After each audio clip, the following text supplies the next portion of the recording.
Lightning in vicinity, of course you want to get off the field, but Bedford, Lawrence, Reading, Topsfield, Ayer, Fitchburg, I mean, we're under the plume of clouds, and, there's always the threat for some lightning, but you're not looking at a tornado going down Main Street in those towns and cities. So, no, I'm not saying that, we're all, all hands on deck in those towns and cities, but, there's another line of tornadoes, or rather thunderstorms, excuse me, big difference, that's up near Keene and Jaffrey, too, that we're going to have to watch heading towards Milford and Manchester.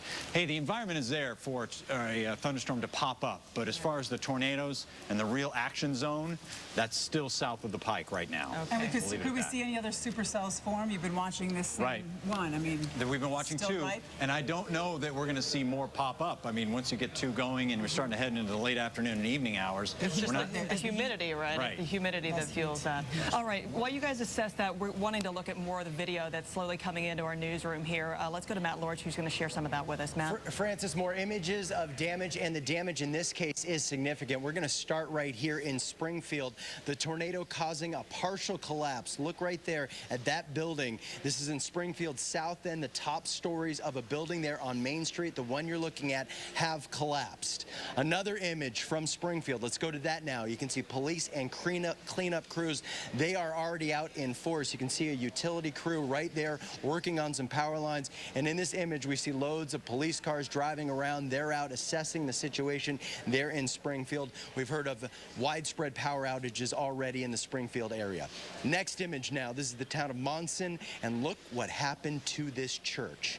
A steeple just ripped from the building. Look at all the debris in front of that church. To the next image now. This is Union Street in West Springfield. You can see one car there flipped, coming to rest on top of another vehicle. You can see a utility pole is down. Power lines are draped over that SUV right there. Debris all over the place. And look at the trees. One of the trees ripped halfway up the trunk. The other sheared right off. Just incredible what went through there. All right, one more image to show you now. This is the skyline here in Boston, and wait for it, there you go. Lightning off in the distance, and that's what much of the area is seeing. So even if you aren't seeing the strong winds or the hail, many people out there are witnessing these lightning strikes, and that's why the city of Boston said we're taking no chances. They are evacuating all parks and ball fields, as you just said. Now back to you guys at the desk. All right, Matt, we do get tornadoes in Massachusetts and New Hampshire, but what we're seeing today, and look at the damage there in Springfield of that building, is unusual. We've been in touch with MEMA, their headquarters out in Framingham, and we spoke to Peter Judge. Let's listen to what Mr. Judge had to say this afternoon. We've been monitoring these events all day. We have very close contact with the folks from National Weather Service.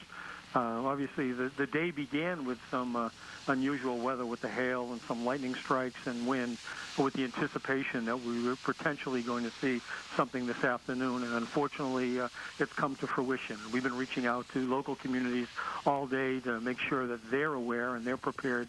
This is, at this point, just making sure that folks are in a safe place.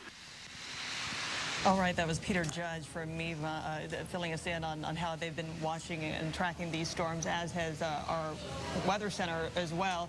Let's bring it back to Pete Bouchard as we're tracking these storms. You said that Worcester County now, and it's heading towards east. Is any sign, I know you were watching it, with the humidity that's fueling this, any sign of this weakening at all, or can it just take a so-called break and then kind of gain more momentum and power and start up again, Pete? It seems that these are long-lived, and they're going to hold together until, last man standing here. So these aren't going to go out quietly. I think they'll hold together. And now we have a flash flood warning out around Framingham for these slow-moving thunderstorms, and that will continue for the foreseeable future. I just had that advisory, but yeah, flash flood warning in southeastern Worcester County, and this includes the city of Milford and includes Franklin and Framingham until 8:45. So here we go.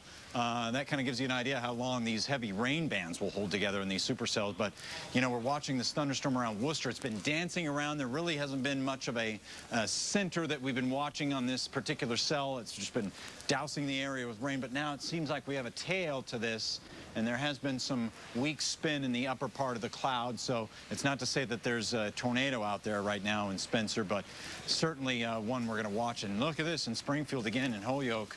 I want to get out of the way. Another big thunderstorm, non-tornadic, but severe cell, and also North Adams, northwestern corner of Massachusetts, and southern Vermont, too, where we've been watching thunderstorms also pass through, and we're watching this one, too. It's not a tornadic storm, but it's possibly a severe thunderstorm with some small hail and, of course, gusty winds. Live pictures from Worcester. Once again, the rain has been inundating the area. Supercell thunderstorms are not only known for their spin and their winds, but man, they can produce some water too. And we're seeing that, all kinds of heavy rain. Damage earlier from Springfield from a confirmed tornado that sheared off the tops of some trees. And Jeremy had mentioned this, when you're talking tornado, you talk about, you know, come along with the snippers and take off the tree mid-trunk. That's typically what happens with tornadoes, because the wind field is aloft, and as it's coming down, it takes off the trees. Whereas when you have straight line winds or gusty winds, they'll uproot the trees, so you see root balls around all town. But this is a classic signature of a tornado touchdown right here, where you just have the clippers come along and just shear the tops off of those trees right now, or from earlier this afternoon, I should say. So. Big thing. Go ahead, Francis. You want to chime in? Yeah, that's something that we'll be able to see, you know, after this storm has passed. Correct. And we're up in Sky 7, and you'll be able to actually see the track of where this twister has gone zigzagging its way through. Exactly. And, you know, that was what we saw in New Hampshire, too, a couple years